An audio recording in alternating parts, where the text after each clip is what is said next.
क्यों नहीं भरोसा होता? आपने टीचर्स की सैलरी का एक इशू जरूर रेज किया, लेकिन सवाल सुन लीजिए, सवाल सुन लीजिए। जमीयत की जो ये बैठक हुई है आज, जिसमें वो चिंता जाहिर कर रहे हैं, उनका कहना है कि ये सर्वे क्यों हो रहा है, या जिस पर ओवैसी साहब बोल रहे हैं, या फिर जिस पर मदनी साहब ने कहा कि ये तो मदरसों की बर्बादी के लिए हो रहा है, तो आप इसके खिलाफ है? आपको लगता है कि सर्वे होना चाहिए, जानकारी तो होनी चाहिए? जिनकी जानकारी आप पहले से कर चुके हैं उनको कोई सुविधा दे नहीं पा रहे हैं। आपने 2017 से मदरसों में एनसीईआरटी सिलेबस लागू किया, आपने आज तक 560 अनुदानित मदरसे उनको पुस्तकें नहीं दे सके हैं। आप 4 साल से मदरसों के स्टूडेंट्स को बैग और यूनिफॉर्म नहीं दे पा रहे हैं।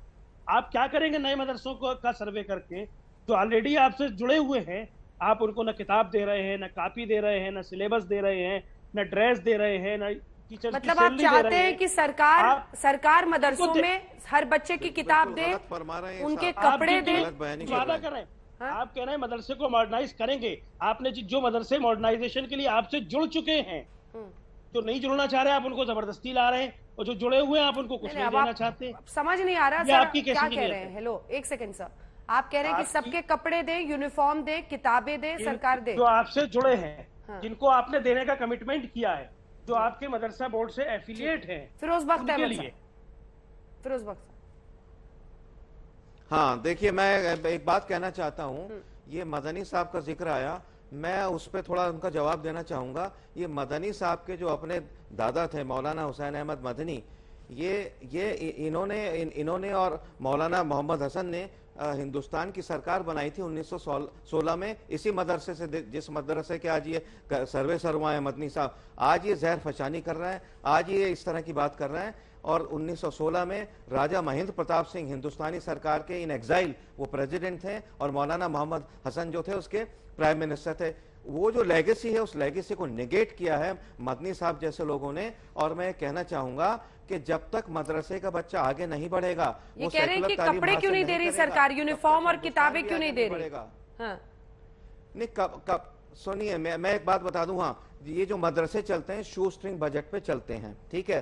अगर ये सरकार से मिलके चलेंगे, सरकार बड़ी इनकी मदद कर सकती है, लेकिन ये सरकार के, इन्होंने, इन लोगों ने, Madani and company, Owaisi and company, Tauqeer Raza Khan, इन्होंने अपना एक पैरेलल गवर्नेंस बना रखा है। अगर ये इस सरकार के, सुनिए मेरी बात पूरी होने दीजिए, कुछ मैं आपके बीच में नहीं बोला था, मेरी बात पूरी होने दीजिए। अगर आप इस गवर्नेंस जो कि मुसलमानों के साथ है उनको भला करना चाहती है, किसी ने कहा शुरू में कुरान नहीं पढ़ना देना चाहते, ये कैसी बात है?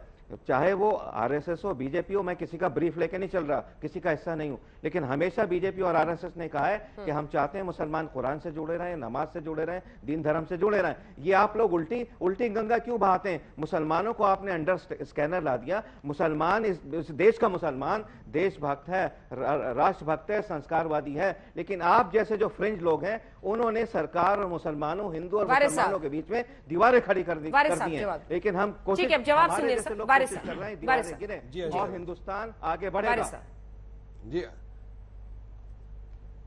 जी अंजना जी, अभी मैं सबकी बात सुन रहा था, खास तौर से मैंने मंत्री दानिश अंसारी साहब की बात सुनी। मैं कहना चाहूंगा कि सरासर झूठ बोल रहे थे वो।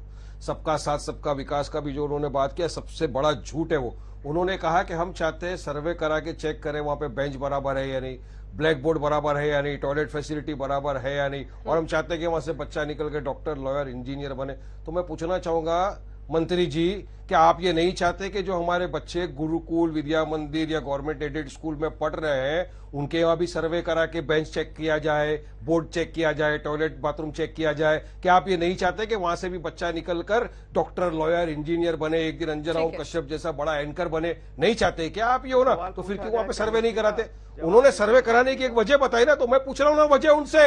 यही तो बोलते हैं इनकी नीयत खराब है, नीयत में खोट है अंजना जी, नीयत में सिर्फ बदनाम करना है। ये छोटा एनआरसी है, इनको सिर्फ वहां से डेटा कलेक्ट करके डाल देना। ये क्यों नहीं देते वहां पे यूनिफॉर्म, क्यों नहीं देते वहां पे पगार, क्यों नहीं ऐड करते वहां पे? नहीं करेंगे। बल्कि जो 16,500 मदरसे बनाए हुए हैं जो एफिलिएटेड है, वहां पर टीचरों का पगार नहीं देते। वहां पर हालत आप देखेंगे तो ऐसा है कि टॉयलेट नहीं है, बाथरूम नहीं, कुछ नहीं। इसीलिए हम लोग बोल रहे हैं कि ये सिर्फ अनुराग ये जी। सर्वे एक बहाना है अंजना जी, देश के मुसलमानों को मुझे किसी भी लगता तरह है- परेशान मुझे करना लगता है। है, और यहाँ कोई अंजना बोल जी, रहा था मेरी कि आवाज अभी आ नहीं रही है। आरएसएस और भाजपा अंजना चाहती है जी- कि नहीं हमारे मुसलमान अंजना भाई जी, भी अब ये उनको करें, रोकिए गलत तो है। बोल पाऊंगा। पहले मैं- नमाज पे आए, फिर आप मैं लाउड बोलूं? स्पीकर पे आ गए, अब वारिस, मदरसों मैं पे आ बोलूं? गए, तो कहाँ से आप अंजना सबका जी- साथ की बात कर रहे हो साहब?